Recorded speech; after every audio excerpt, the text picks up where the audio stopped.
എൻഹേലോബ് square അഥവാ വിപ്ലവ ചത്വരം. ടെഹ്റാനിലെ എൻഹേലോബ് സ്ക്വയറിൽ കഴിഞ്ഞ ദിവസം ഒരു ക്യൂറ്റൻ മ്യൂറൽ അനാച്ഛാദനം ചെയ്തു.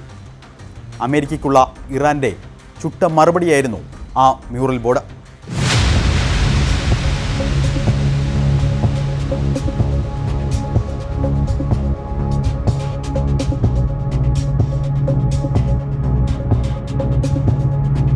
ഫർസിയിലും ഇംഗ്ലീഷിലും എഴുതിയിരിക്കുന്ന ഈ മുന്നറിയിപ്പിൻ്റെ പച്ച മലയാളം ഇതാണ്: കാറ്റ് വിതച്ചാൽ കൊടുങ്കാറ്റ് കൊയ്യേണ്ടി വരും.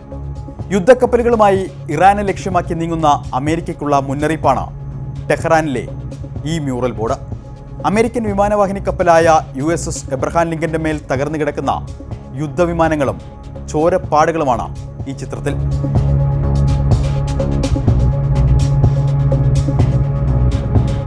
കലുഷിതമായ കടൽ ശ്രദ്ധിച്ചു നോക്കിയാൽ രക്തച്ചാലുകളിലൂടെ ഒഴുകുന്ന അമേരിക്കയുടെ പതാകയും ഇതിൽ കാണാം. ഇറാന്റെ ഈ മുന്നറിയിപ്പ് ബോർഡിൽ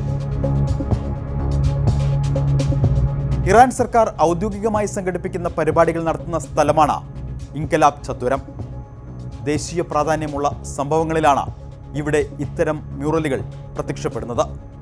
വെറുമൊരു ചുവരെഴുത്തല്ല, ഒരു കൊടുങ്കാറ്റിനെയും പേടിയില്ലെന്ന് അമേരിക്കയോട് വ്യക്തമാക്കുകയാണ് ഇറാൻ ഇതിൽ. به این امر واقف هستند که هر گونه ناامنی در منطقه هدفش فقط ایران نیست. ناامنی مصری است. ഇറാൻ വിദേശകാര്യ മന്ത്രാലയ വക്താവിൻ്റെ ഈ മറുപടി അതിശക്തമായ ഭാഷയിലാണ്. ഏതൊരു ആക്രമണവും ഇറാനെ മാത്രമല്ല ബാധിക്കുക, ഈ മേഖലയിലെ രാജ്യങ്ങളെ ആകെ ബാധിക്കുമെന്നാണ് താക്കീത്.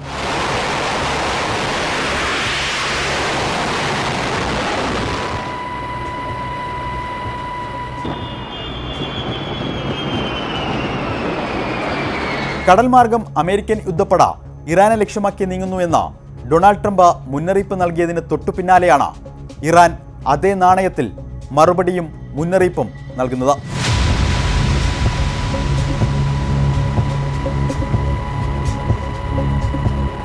അമേരിക്കയും സജ്ജമാവുകയാണ്.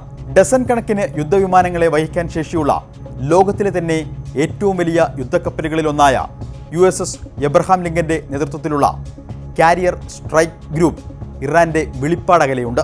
സായുധ സംഘങ്ങളായ ഹൂതി വിമതരും ഇറാഖിലെ ഖതൈബ് ഹെസബുല്ല പാരാമിലിറ്ററി ഗ്രൂപ്പും ഇറാന് പിന്തുണ അറിയിച്ചിട്ടുണ്ട്.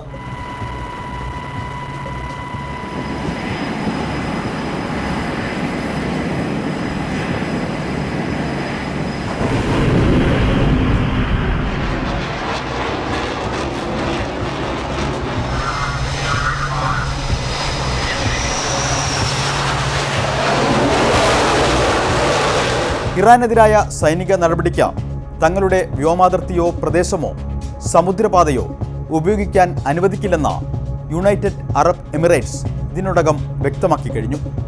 ഇറാനും അമേരിക്കയും നയതന്ത്ര ചർച്ചകൾ ഒരു വശത്ത് സജീവമായി തുടരുമ്പോഴും മറുവശത്ത് ആശങ്കയുടെ കാറും കോളും ഒഴിയുന്നില്ലെന്ന് വ്യക്തം.